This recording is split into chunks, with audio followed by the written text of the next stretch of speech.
Hello and welcome to the Sunday Funday podcast, the official podcast for Wild West Fantasy Baseball. I'll be your host today, Alien Arms, Chillipack, Canadian Forms, Milkman, creator of the Gallon Challenge, officially Waffle Master, soon to be Team Tatted. We're going to try to do this pretty quickly. I've got 5% battery on the good old camera phone combo. But yeah, let's jump right into things. Week 6 is in the books. We are officially a quarter of the way through the fantasy baseball regular season. And man, time has flown. A couple of headlines this week. Nick Nonos did not skull fuck me. His guarantee of a 10-0 was absolutely insane for him to say. This guy's And taping his in fucking. my opinion, he should be kicked out of the group me. At tradition. I agree. What's going on with my audio? We're going to mute that. Sorry if you had some crazy noises going on there. Not exactly too sure what that was. But let's go ahead and jump right into things. This is the Week 6 Pedialyte Power Rankings, brought to you by Pedialyte. It is not for babies. Jumping up to the number 1 spot and taking over the Cowboy Cup from Mr. Hardley, we do have Mr. Henry P. Bottle making a climb up 3 steps. At number 2, we do have Carlin jumping up a singular spot. Number 3, a little bit of a slide for Hardley to the number 3 spot, down 2. Hardley had a pretty rough week. Looking at the cumulative all play or the cap rankings, if you will. Hardley officially went 9-1 this week against the cap rankings. Pretty rough week for Hardley. Congratulations on your marriage. I'm sorry I couldn't make it. I was pretty busy. But I hope you got my card in the mail. At the number 4, taking a little bit of a slide with the tie. I'm pretty sure Dawson tied, right? I can't remember. I don't keep track of everyone's matchups. Down 2 spots to the 4. And another stair stepper, rocket ship climbing this week, up 3 with the official category crown winner of week number 6. 10-0-1 against all play this week. Alien Arms, Chillipack, Canadian Forms, Milkman, creator of the Gallon Challenge. And we have a very unlucky, tough tie for Jason, as he does fall 1 spot to the 6. Jason beat 9 out of 11 matchups in all play this week. Did not lose 1, and he tied twice. Talk about unlucky. Jason, if you were to win, your rankings would not be as they are. Again, Jason, very tough loss, in my opinion. A tie is a loss. Moving on to our final potential playoff spot, we do have Graham sneakily climbing up the ladder 2 spots. And to begin our bottom of the basement members, we do have Chunk Johnson down 2 spots to the 8 with probably one of the worst performances out of week 6 in the cumulative all play. Chuck was 0-11 against all teams this week, earning himself the category Clown of the Week. And at our number 9, we have Commissioner Communist Coates up 1. Not much to say for Coates. He's on vacation, and I expect a little bit of a downturn here at the 9. At the number 10, free falling with no parachute. My man, you got a monkey on your back. You need a parachute. My guy, narcissicalist, nonsensical no-nos. At the 10, big slide, down 3. We hate to see it. The GG Aaron T 10-0 was not happening. Skull fucking did not happen. Nick was taking an L the entire week. There was not a glimpse of a slimy, grimy path to victory at all. Very excited to have shut the big mouth narcissist up this week. You should not be in the group me. What's up? And at the 11 and 12, remaining at the 11 and 12, respectfully, Colton and Connor. Connor has yet to acquire his first taste in fantasy victory through 6 weeks. Connor, it's time to get your head out of your ass. Same with Colton. 1 win, 1 tie against me. I hate to be that one guy that lost to Colton. I don't know who it was, but it looks bad on you. Week 6 results officially in the books. My most successful week making picks. 4-0-2, bringing my overall record to 12-18-6. Not the greatest, but we have made a massive jump in our percentages. And moving forward to our week 7 projections, Chuck over Orms, Colton, Carlin, Graham, Nick, and Dawson. These are my picks for this week. We're on a little bit of heater, so good luck all in. All right, and moving on to what we all are looking forward to seeing as I slide myself out of the way. The corrected Week 6 all play. Can't trust ChatGPT all the time.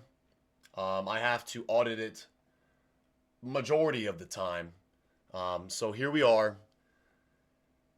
Bobby Witt, the Tool, 10-1, as I said earlier. Jason, 9-2, as I said earlier. The very unlucky ties, no losses. Henry, it's a steep drop off from Jason and I.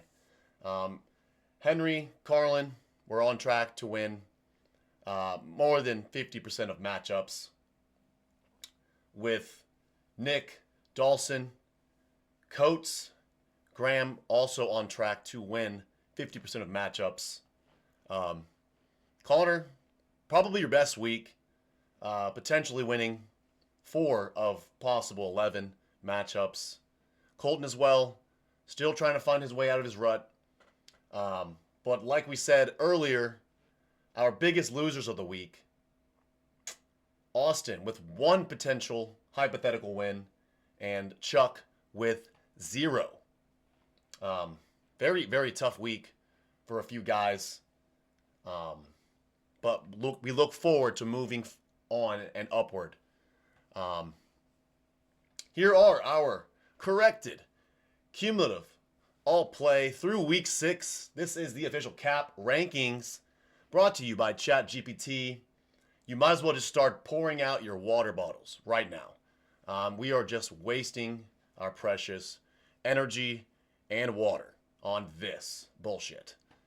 At the number 1 in the cap rankings, we do have, unfortunately, Carlin with the hypothetical best team, according to chat. Followed closely by Jason, myself, Nick, Henry, Hardley, and Dawson. Wrapping up our top 7. All of these teams are officially in the top 7, currently as it stands. And moving down to the basement, Colton, Connor, Coates, Chuck, and Graham. on the outside looking in. It's very interesting to see how similar some of these rankings are showing up, and compared with the real standings. A little bit of stats here for us, a little forensics report. We've got some real contenders. Jason, myself, Carlin, and Henry lead the charge of the top contenders through 6 weeks, with our most dangerous team right now, Carlin, standing at 6th with the cap rankings at 1. Apparently he has a good team. I don't get it. Mostly probably because of his unluckiness, along with Jason's unluckiness, as we mentioned a few times earlier here. Nick, surprisingly enough, you can say it. You are unlucky. You are definitely a perennial playoff contender. Don't let Nick's record fool you. He does have a decent team. Uh-oh. Fraud watch alert. Austin Hardley leading the charge as a fraud, it seems. Standing at 2 after the cap rankings have him ranked 6th overall. His team is not bad, but not great. He has been very lucky the last 5 weeks leading up to week 6's collapse. Another potential fraud, Graham Barry. Graham Barry has been very lucky on matchups and weird category variances. Uh-oh, we are in trouble. There's a monkey on your back when you need a parachute. Connor, Colton, Coates, Triple C, not to be confused with Triple T, Tung Sahur. You guys are in trouble, and we need some help. We need some help on these guys' teams. Colton, I'd like to say I'm interested in Tatis. I'd love to have an outfield. To either of you three, I'd love to make a trade for an outfielder. My outfielder depth is pretty weak. So if you all are watching and listening, or are interested in making a move to help you guys accelerate your wins, please step into my office. My door is always open. And to end off the show, we have our true power rankings brought to you by chat. Tier 1, Championship DNA. Carlin, Jason, myself, and Henry. It's a weird bunch. A couple of guys that we really did not expect to see here. Carlin consistently has a great team. Consistently in the playoffs, and makes deep runs in the playoffs. Year to year. Year in and year out. This man has been snubbed from the Sneetches since his inaugural season in the Wild Wild West. I don't understand why the Sneetches have a vendetta against him and why they don't want to bring him along. He would be a very, very, very valuable asset to the Sneetches, considering his track record. Another interesting addition, Jason. This guy has got the weirdest build of teams that we might have ever seen in league history. The pitching is dominant. The steals are dominant. But there's not much else there. There's quite a bit of prospects that he has on his team that could potentially break out and bring him into true fantasy stardom. Myself is a big surprise. I like my team. There's not a lot of depth. The core 4 Raws are necessarily holding me up, and my dominant prowess on the waiver wire with pitching pickups It has been holding my team together with my myriad of arm injuries. Um, and then one of the bigger surprises this year, preseason rankings had Henry 12th, and he has quickly turned that around, establishing himself as a very, very elite fantasy manager. Um, these crazy words are coming out of my mouth, and I don't know where they're coming from. But Henry, my hat's off, or my bonnet's off to you on taking a potentially bad team and really turning it into something else. You truthfully did hit the lottery with your squad through 6 weeks. Tier 2, dangerous teams if they get hot. Nick, Hardley, and Dawson. Dawson has been a popular name on the Fraud Watch alert, as well as Hardley and Nick. If these teams can break through and get a string of victories together, we might be able to remove them off the Fraud Watch. Coates, McDonald's, is this like an advertisement? Because like I'm kind of craving a $5 value meal right now. As it says, volatile, hard to trust. These teams are fringe playoff teams, but can we trust them in the long run? Graham also mentioned in this list, as he is on the cusp, on the bubble of pushing his way back into the playoff picture. And then we have our final tier. These guys are in big trouble, and they need to make a move quickly to get themselves out of the basement, out of the funk, and back in the fight. It's a tight race here. These bottom 5, there could be anyone in the bottom. But yeah, that's it. I'm on 1% battery. Kind of a shorter episode. But yeah, that's it. Happy Maddie Monday to everybody that does participate. I hope you all have had a great week. Happy Mother's Day to all the fathers out there. Wish your wives well for us.